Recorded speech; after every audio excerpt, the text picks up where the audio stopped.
So I've already spoken about how important getting into a calorie deficit is. If you're not there, you're not going to lose fat. Okay, so the next important thing I'm going to talk about when it comes to fat loss is protein intake.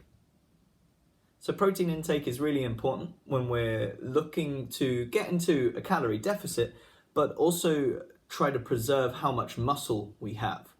If we're not taking on enough protein, then we are not going to be preserving the muscle that we've built. In the interest of sustaining the fat loss that we're hoping to get, we need to make sure our protein intake is high. Current guidelines suggest for muscle building, we want to be taking on 1.6 to 2.2 grams per kilo of body weight in protein. The reason protein is so handy, as well as having that muscle preservation effect, it also is the most satiating of the macronutrients, so it will keep you fuller for longer. The other thing is as well, it has the highest thermogenic effect.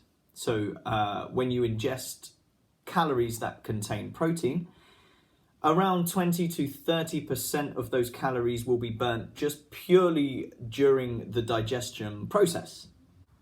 With carbs, on the other hand, you'll be burning anywhere between about 5 to 10% of calorie intake on the carb front, and on the fat front, you're looking at anywhere between about 0 and 3%. So not many calories burnt during the digestion process. The source of protein doesn't matter. It doesn't matter if it's an animal or a non-animal product, but what does matter is if it is complete or incomplete. So when we're talking about complete and incomplete proteins, what we're talking about is the amino acid content. Humans use around 20 amino acids. 7 of those are essential, which means we need to get those from our diet. The rest of them can be constructed in the body itself. It doesn't have to come from the diet. So when we're talking about incomplete proteins, they don't contain all the amino acids, which means we need to find that combination effect. A very good example to combine incomplete proteins to make for a complete protein, rice and chickpeas. There are a million and one...